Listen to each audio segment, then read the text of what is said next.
So it's the first day of the Croatia Rally, and, well, it's been quite mixed fortunes up and down the pack. It turns out if you're a Frenchman driving a Ford, it's been a bit of a day to forget.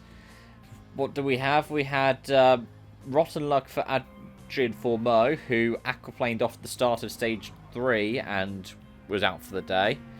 You also had some really poor luck for the returning Pierre-Louis Loubet, who, of course, picked up a puncher in the very first stage, a double puncher, actually. But, like I said, it was up and down the pack. There are all kinds of different issues. Thierry Neuville is in second, but he himself had to push his car into service at the halfway point. Kalle leading by over a minute. That lack of experience that he had from crashing out on the first stage last year really isn't hampering the young Finn.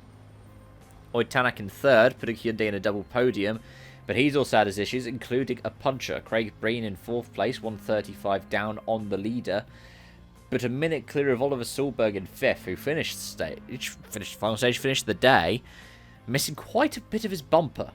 He's ahead of Elfyn Evans, who picked up punches early on, Taka Katsuta, who picked up a puncher in the final stage, and a noticeable omission from this overall standings is Gus Greensmith. He's currently sorted as 27th. I presume that's because he had a double puncher in the final stage, but it might be because he missed the road section. I'm not actually that sure. But that final stage seemed to be quite killer.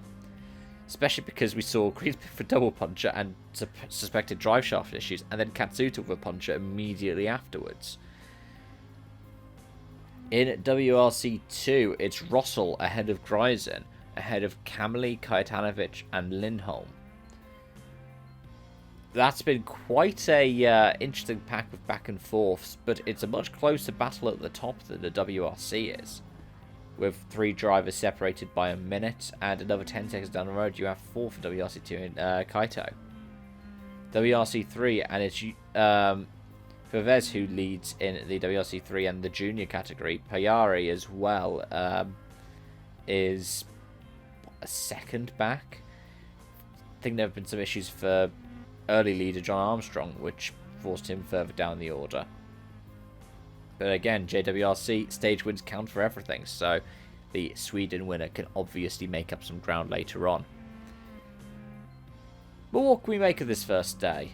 Well, I think the big one, which I heard on my drive into work this morning, was from Julian Porter, who said, if you look at the Toyota hospitality, they've got space for 5 cars. So their kind of area of the service park has, of course, space for the 4 cars, and there was a 5th one being taken up by a recce car. It's obviously implying they could run 5 cars later in the season. Now, who it could be, we don't know. Rumours are, of course, it would be Ogier. But other rumours suggested it could be 2007 F1 champion Kimi Räikkönen. I'd rather see Ogier, to be honest, but you never know. M Sport plan to go up to 5 cars from Portugal. Let me know your thoughts in the comment section down below. Thank you so much for watching, and I hope to see you again soon. Bye for now.